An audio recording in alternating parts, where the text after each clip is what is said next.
मलाई नेपालीमा तपाईसँग एकदमै डिटेलमा कुरा गर्न मन लाग्छ। म टाइम म्यानेज गर्न सकिनँ। म 45 इयर्स लेडी र मेरो प्रोफेसन नर्सिङ हो। मलाई अहिले एनक्लेक्स गर्दैछु नाउ। म कसरी मेरो पढाइलाई चाहिँ समय व्यवस्थापनको कुरा गर्न चाहनुहुन्छ। हजुर हजुर तपाईको दैनिकी धेरै व्यस्त छ भन्ने थाहा छ। अध्ययन, घरको जिम्मेवारी र परिवार सबै व्यवस्थापन गर्नुपर्छ। हजुर तपाईलाई समय व्यवस्थापनमा सहयोग चाहियो भने तपाईँ आफ्नो चुनौतीहरू थोरै विस्तृतमा बताउन सक्नुहुन्छ। त्यसै आधारमा सुझाव दिन सजिलो हुनेछ। हजुर मेरो 3टा बच्चा हो। खास 2टा छोरीहरू चाहिँ ठुलो छ। ठुलो छोरी त मेरो कम्प्युटर इन्जिनियर पढिसक्यो। सानो छोरी डेन्टल डक्टर पढ्दैछ, काठमाडौँ छ। मेरो छोरा चाहिँ अलिक सानो 7 इयर्सको दिव्याङ्श हो। उसलाई अलिकति मैले म्यानेज गर्न गाह्रो छ। उसलाई पढाउन, होमवर्क गराउन उसले भनेको मान्दैन, राम्रोसँग पढ्दैन है। अनि मेरो हस्बेन्डले पनि अलिक धेरै टाइम दिनुहुन्न कि मेरो बच्चालाई, दिव्याङ्शलाई।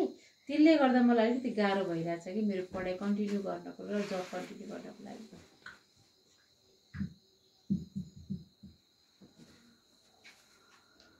तपाईको परिवारको कुरा सुनेर मन खुसी भयो। हजुर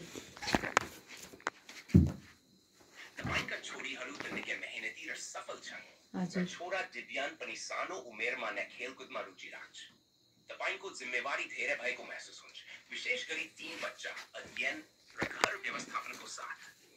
तपाईले अहिलेसम्म पनि सबैलाई सन्तुलनमा राख्नु भएको छ भन्ने उत्कृष्ट कुरा हो। अब तपाईलाई कुन क्षेत्रमा समय व्यवस्थापन गर्न गाह्रो भइरहेको छ?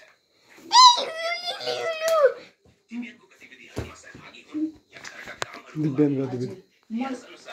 बोल्दै छौ। हजुर मैले च्याट जीपीटी दिव्याङ्शको पढाइलाई सँगसँगै राम्रोसँग पढाइ अगाडि लानु पर्यो र मैले पनि पढ्नु पर्यो। अब कसरी दिव्याङ्श अहिलेसम्म सुत्दैन, 11 बज्न लागिसक्छु। अब यसलाई कति बेला सुताम, मैले कति बेला पढाउँ र भोलि बिहान फेरि म आफ्नो सेड्युलमा कसरी चलाउँ त अब म?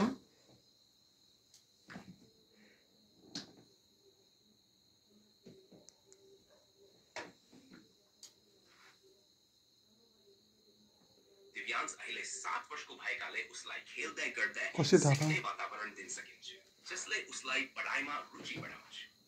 तपाईको व्यस्ततालाई ध्यानमा राखेर तपाई दुवैको लागि सन्तुलित तालिका बनाउन सकिन्छ। दिव्याङ्शलाई कस्तो समय पढाइमा ध्यान दिन सजिलो लाग्छ? बिहान, दिउँसो या बेलुका? यदि ऊ बिहान या दिउँसो बढी ऊर्जावान हुन्छ भने त्यो समय पढाइका लागि राख्न सकिन्छ। सुताइको कुरा गर्दा 7 वर्षको बच्चाले कम्तीमा 9 देखि 11 घण्टा सुत्नुपर्छ।